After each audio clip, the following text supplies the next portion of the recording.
Welcome everyone to another video. We haven't done one in a while of what we wish we had known. And this is our Valentine's Day version. I love Valentine's Day.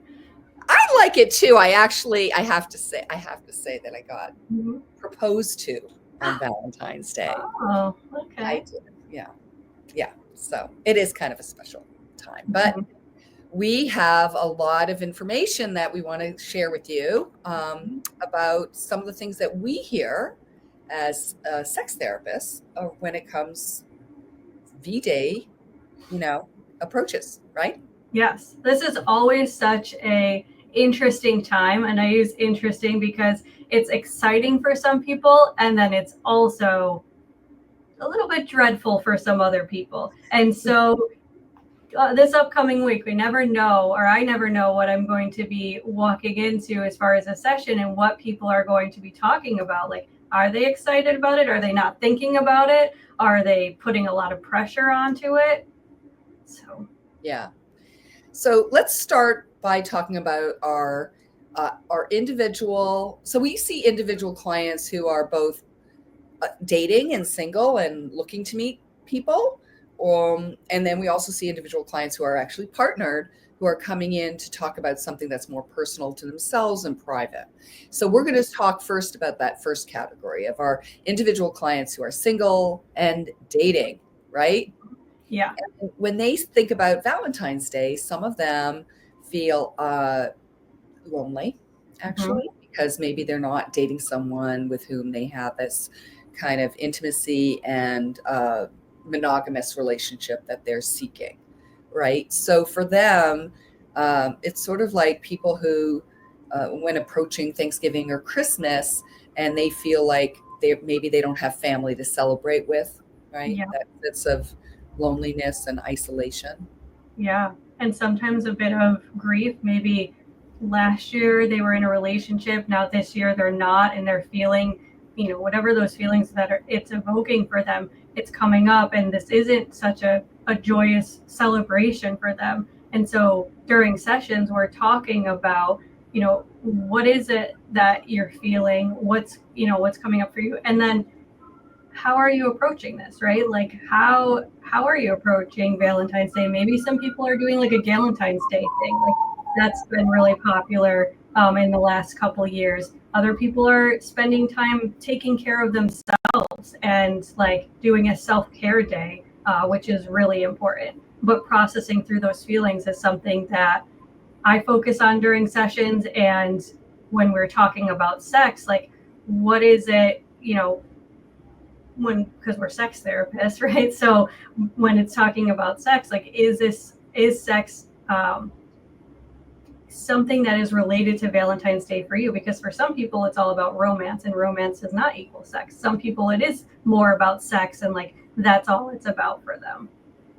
Yeah, in fact, I was just supervising a case this morning, and this idea of feeling coerced or pressured to have penetrative sex because there's this kind of feeling like, well, I've been on X number of dates, it should progress into some sort of penetrative sex because I'm sure that's what the other person is expecting. And this is a heterosexual single person, right?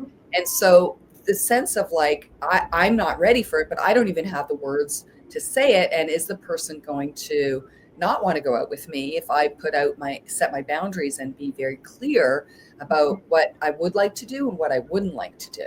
Yeah. So let me ask you this, Sari. What is it that when you were in supervision, what is it that you shared with the supervisee as like how to move forward with that session? Yeah. And so what I said is the fact that she knows what her boundaries are, she needs to make a list of more details of what it is she would like to do. Because I think that can be very sexy to say to someone, hey, here's what I would like to do with you, instead of just saying, I'm not doing this, right? That kind of closes down the conversation. What is it that she would like to do with this person? Because that actually makes the person feel wanted and desired. And to be able to say, I'm not ready to do, these activities yet. But here's what I would like to do with you. I think that is a way of, having agency, or what I call sex esteem, and we call Yeah. sex esteem. And in fact, for those of you interested, I just published my latest sex esteem blog, and it's Mm-hmm. called Swiping with Agency: How to Beat Dating App Fatigue or Burnout, because the numbers are, just so numerous.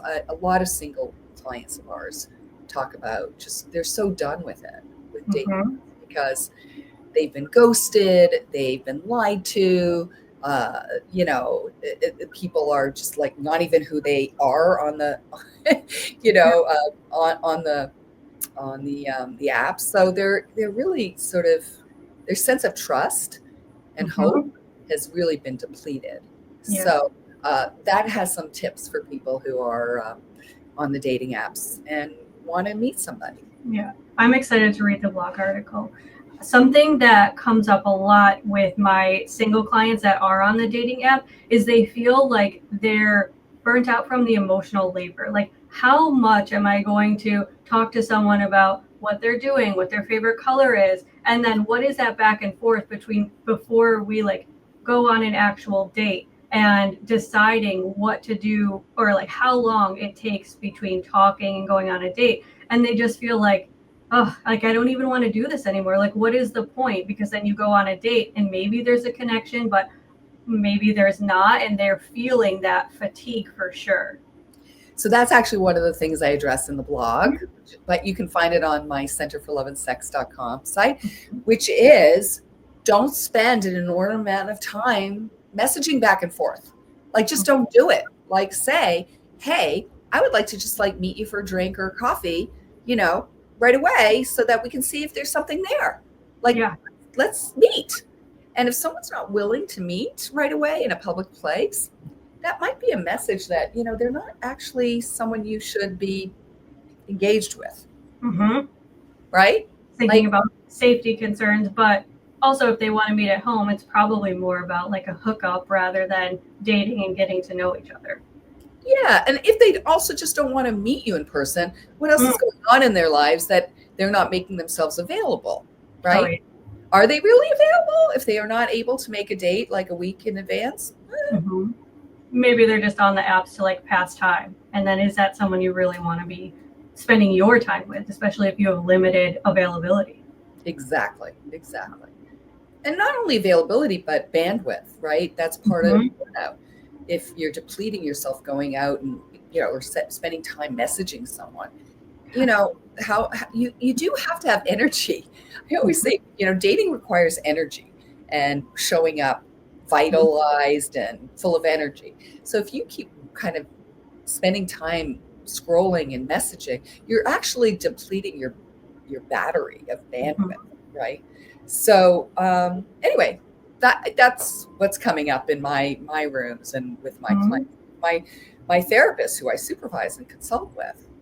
Yeah, and I think something that comes up for me is, with not with the individual clients who are single, but with the coupled clients who maybe they're having a hard time, they're struggling in their sex life or their erotic life, romantic life, and then this holiday is coming up. Same with like anniversaries, and they put so much pressure on themselves to like make this holiday a thing. Like it's Valentine's Day, so we should be having sex, or it's Valentine's Day, so we should be having a romantic dinner. And sometimes that just doesn't happen. Or if you're putting too much pressure on it, then you get the opposite effect. Then it's like, you're kind of going into it with an anxious mind, not really present, not really open. And it's like, okay, we have to do these things. It has to be perfect. Then when something goes wrong, you get deflated. And so working through that in sessions of like, well, what are the expectations for Valentine's Day? Why are those the expectations? And then what are some other things that could happen? Like what could make this a good day,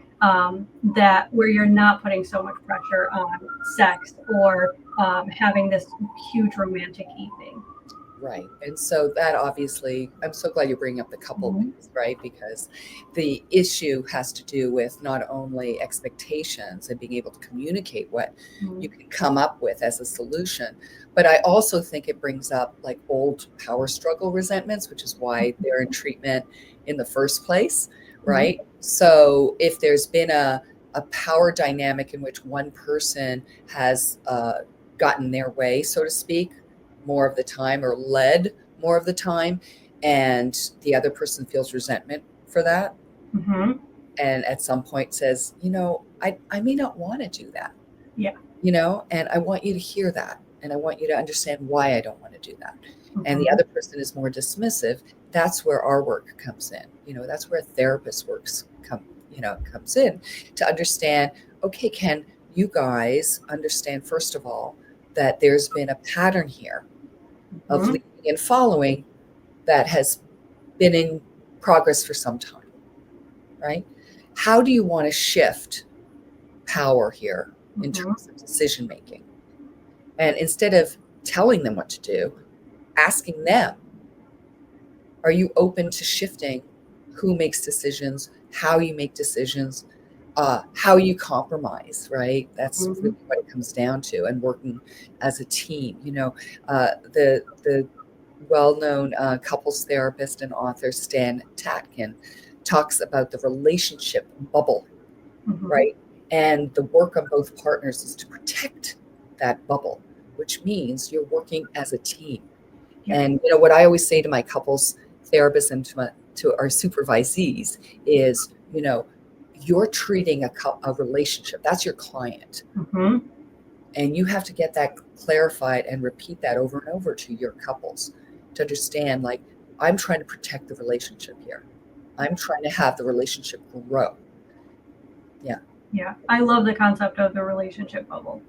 Like that is such a lovely concept. Something that I just thought about in our last couple minutes is people who are navigating ethically non-monogamous or consensually non-monogamous relationships Mhm. and Valentine's Day. And this can bring up a couple things, right? And the one thing that I'm thinking of now is like if you are in a like hierarchical structure of like polyamory, and who are you spending Valentine's Day with? How do you have that conversation? Or maybe you're in an open relationship, it's not poly, and this is your first Valentine's Day or romantic holiday where you're trying to navigate these things. How are you having those conversations? And it's something that with the CNM couples, just it comes up around this time of year, not so much around anniversaries, right? Because that's usually with just one person, but like with Valentine's Day, how are you spending that holiday and who are you spending that holiday with, and being able to help those couples or help the individuals navigate those conversations so that it is open, it is transparent, and there's not a lot of hurt feelings in the conversation, and people are able to celebrate in the way that they want or not celebrate if that's what they want to. Right. And so just to explain to other people who may not be as, fluent in these terms, a hierarchical sort of structure is when one partnership has kind of more has a more importance or significance, and loyalty maybe, than the other partnerships. And so Mhm. that, it sounds like you're talking about, well, if Valentine's Day then is only celebrated in this what we call a primary partnership, what do the other um, partners do, and how do they feel, and what can come up for them in terms of feeling less than, um, will definitely come up. But I would also add, like in non-hierarchical Mhm. partnerships where there isn't a primary couple, that there's still a negotiating, compromising between all the parties, because there's metamors and other Mhm. partners, and do they do it sort of similar to families with divorced parents, right? And divorced grandparents, where you have to sort of say, well, we're going to go the night before Thanksgiving, we're going to this place, and Thanksgiving morning we're going to this place, and then Thanksgiving dinner goes here. I've had clients talk to me about that. And so it's all family, it's all partnerships, but what feelings arise, including resentments, jealousy, and anticipation and excitement, around this holiday, right? Or do you just say, I'm not opting in? It's a Hallmark holiday. I don't feel like it really is that meaningful to me. Yeah. And I think, something I've learned as a sex therapist is navigating these conversations is a little bit, not just CNM, but all of these conversations we've talked about today, is a little bit different with the knowledge, the sex therapy knowledge that I have, because it's more nuanced. And I have the ability, like just talking about CNM, I have that language to talk about it. And I have that background knowledge where before I was a sex therapist, I didn't really have that. And so I was struggling a little bit for the language and being able to talk to people about, okay, what does this mean for you? What are the questions that I'm asking without like offending them or without coming across as like, I have absolutely no idea like what you mean, right? Because it's just having this knowledge from a sex therapy training has been so integral to making these conversations have more positive outcomes. Obviously, not every conversation is going to have a positive outcome, but that knowledge has really been helpful with that.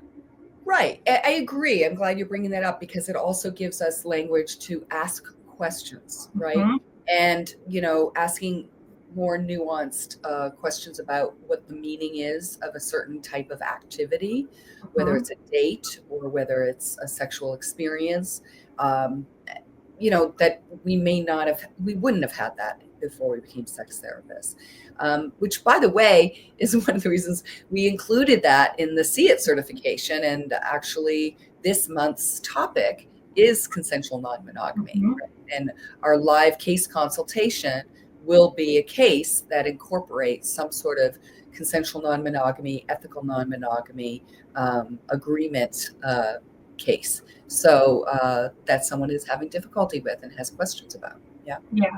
I'm really excited for that conversation in the case consultation, because I think it's going to be so interesting to see how these therapists from different backgrounds, right? We have clinical social workers, we have LMHCs, we have LMFTs, how each of them conceptualizes the case and gives feedback to the person that's presenting the case based off of the information, that their experience, but also information that they learned from the webinar. Yeah. So watching the webinar, reading the resources that we provide, and then coming together almost like a brain trust, right?